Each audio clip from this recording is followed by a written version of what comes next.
નમસ્કાર દર્શક મિત્રો, હું છું રૂપલ વણેચિયા. સંપૂર્ણ ન્યૂઝમાં આપનું સ્વાગત છે. કાંકરેજ તાલુકાના મુખ્ય મથક શિહોરી ખાતે આવેલ ઇન્દિરાનગર સોસાયટીના રહીશોના ઘરમાં વરસાદી પાણી ઘૂસી ગયા હતા.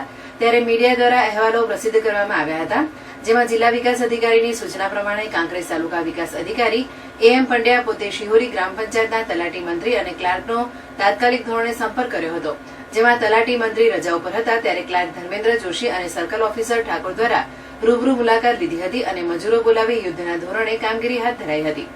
ત્યારે હવે ઇન્દિરાનગરના સોસાયટીના રહીશોએ પાણીના નિકાલ માટે ટેમ્પરરી વૈકલ્પિક વ્યવસ્થા કરી આપતા હાશકારો અનુભવ્યો હતો અને હવે થોડા દિવસ પછી રાબેતા મુજબ પાણીના નિકાલ અને યોગ્ય રીતે વ્યવસ્થા કરવામાં આવશે તેવું શિહોરી ગ્રામ પંચાયતના ક્લાર્કે જણાવ્યું હતું. જોકે કાંકરેજ તાલુકા વિકાસ અધિકારી એમ પંડ્યાએ શિહોરી તલાટી મંત્રીને તંત્રને ગેરમાર્ગે દોરવા બદલ નોટિસ ફટકારતા ગુલ્લીબાજ તલાટીઓમાં ભારે ફફડાટ ફેલાયો છે.